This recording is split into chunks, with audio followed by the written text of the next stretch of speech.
ನಾವಿವತ್ತು Hassan to Bengaluru travel ಮಾಡಬೇಕಾದ್ರೆ ಊಟಕ್ಕೆ ಅಂತ ಹೇಳಿ ಹೋಗಿ ಉಂಡಿ ಫಸ್ಟ್ ಸ್ಟೇಷನ್ಗೆ ಹೋಗಿದ್ದು. ನಾವು ಇವತ್ತಿಲ್ಲಿ ಫಸ್ಟ್ ಟೈಮ್ ವಿಸಿಟ್ ಮಾಡಿದ್ದು. ಬೆಂಗಳೂರು ಟು ಮಂಗಳೂರು ಟ್ರಾವೆಲ್ ಮಾಡೋರು ಸಾಮಾನ್ಯವಾಗಿ ಈ ಹೋಟೆಲ್ನ ನೋಡೇ ಇರ್ತೀರ. ಯಾಕೆಂದರೆ ರೋಡ್ ಸೈಡು ಅವ್ರು ಹೋಟೆಲ್ ಮಾಡಿರೋ ಕಾನ್ಸೆಪ್ಟ್ ಆ ಥರ ಇದೆ. ಹೋಗಿ ಬಂಡಿ ಕಾನ್ಸೆಪ್ಟಲ್ಲಿ ಮಾಡಿರೋದ್ರಿಂದ ಎಂಥವ್ರಿಗೂ ಒಂದು ಸಲ ಆ ಕಡೆ ತಿರುಗಿ ನೋಡಬೇಕು ಅನಿಸುತ್ತೆ. ಸೊ ಆಲ್ಮೋಸ್ಟ್ ಈ ರೋಡಲ್ಲಿ ಓಡಾಡೋದು ನೋಡೇ ಇರ್ತಾರೆ. ಇನ್ನು ಮಕ್ಕಳಿಗಂತೂ ತುಂಬಾ ಇಷ್ಟ ಆಗುತ್ತೆ. ನನ್ನ ಮಗನೂ ಒಳಗಡೆ ಎಂಟ್ರಿ ಕೊಟ್ಟ ತಕ್ಷಣ ಫುಲ್ಲು ಖುಷಿಯಾಗಿ ಹೋಗ್ಬಿಟ್ಟ. ಬರೀ ಅವ್ನು ಮಾತ್ರ ಖುಷಿಯಾಗಿದ್ದಲ್ಲ, ನಮಗೂ ಒಂಥರ ರಿಲ್ಯಾಕ್ಸಿಂಗ್ ಆಯಿತು. ಟ್ರಾವೆಲ್ ಮಾಡಿ ಟಯರ್ಡ್ ಆಗಿರುತ್ತೆ. ಈ ಹೋಟೆಲ್ಗೆ ಎಂಟ್ರಿ ಕೊಟ್ಟ ತಕ್ಷಣ ಒಂಥರ ಖುಷಿಯಾಗುತ್ತೆ.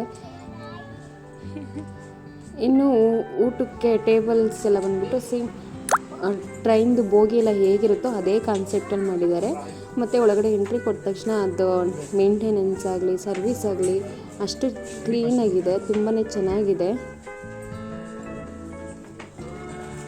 ನಾವು ಟ್ರೈನ್ ಬೋಗಿನಲ್ಲೇ ಕುತ್ಕೊಂಡೆ ಊಟ ಮಾಡ್ತಿದ್ದೀವಿ ಅಂತ ಫೀಲ್ ಆಗುತ್ತೆ. ಇಲ್ಲಿ ಊಟ ಮುಗಿಸೋವರೆಗೂ ಬೋರೇ ಆಗೋಲ್ಲ, ಅಷ್ಟು ಚೆನ್ನಾಗಿದೆ ಅಂತ. ನಾನಿನ್ನು ಊಟಕ್ಕೆ ಇಲ್ಲಿ ಸೌತ್ ಮತ್ತು ನಾರ್ತ್ ಮೀಲ್ಸ್ ತೊಗೊಂಡಿದ್ದು. ಊಟ ಮಾತ್ರ ಹೇಗಿತ್ತು ಅಂದರೆ ಸೂಪರ್ ಆಗಿತ್ತು. ನನಗೆ ಇಲ್ಲಿವರೆಗೂ ಯಾವ ಹೋಟೆಲಲ್ಲೂ ನಾನು ಈ ಥರ ಫುಡ್ ಟೇಸ್ಟ್ನ ಮಾಡಿಲ್ಲ ಅಂತ ಫೀಲ್ ಆಯಿತು. ಯಾಕೆಂದರೆ ಒಂದು ಐಟಮ್ಸೂ ಚೆನ್ನಾಗಿಲ್ಲ ಅನ್ನೋ ಥರ ಹೇಳೋ ಥರನೇ ಇರಲಿಲ್ಲ. ನಾವು ಏನು ತೊಗೊಂಡಿದ್ದು ಎಲ್ಲದು ಅಷ್ಟು ಚೆನ್ನಾಗಿತ್ತು, ಅಷ್ಟು ಟೇಸ್ಟಿಯಾಗಿತ್ತು. ನೀವು ಈ ರೋಡಲ್ಲಿ ಯಾರು ಟ್ರಾವೆಲ್ ಮಾಡೋರು, ಊಟಕ್ಕೆ ಹೋಗಬೇಕು ಅಂತ ಏನಾದ್ರು ಪ್ಲ್ಯಾನ್ ಮಾಡ್ಕೊಳ್ಳೋಂಗಿದ್ರೆ ಈ ಹೋಟೆಲ್ ಒಂದು ಸಲ ವಿಸಿಟ್ ಮಾಡಿ ಊಟ ಮಾಡಿ, ನಿಮಗೂ ಡೆಫಿನೆಟ್ಲಿ ಇಷ್ಟ ಆಗುತ್ತೆ. ಅಷ್ಟು ಊಟ ಟೇಸ್ಟಿಯಾಗಿತ್ತು.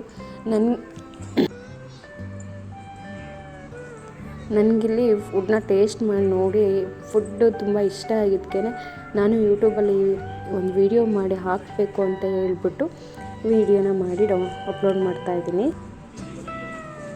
ಇನ್ನು ಇಲ್ಲಿ ಫೋಟೋಸ್ಗೆಲ್ಲ ತುಂಬಾ ಚೆನ್ನಾಗಿದೆ, ಫೋಟೋಸ್ ಎಲ್ಲ ತೆಕ್ಕೊಳ್ಳೋದಕ್ಕೆ.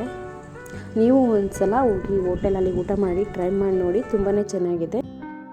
ಹಾಗೆ ನನ್ನ ಚಾನಲ್ನ ಸಬ್ಸ್ಕ್ರೈಬ್ ಮಾಡೋದನ್ನು ಮರಿಬೇಡಿ. Thank you for the watching.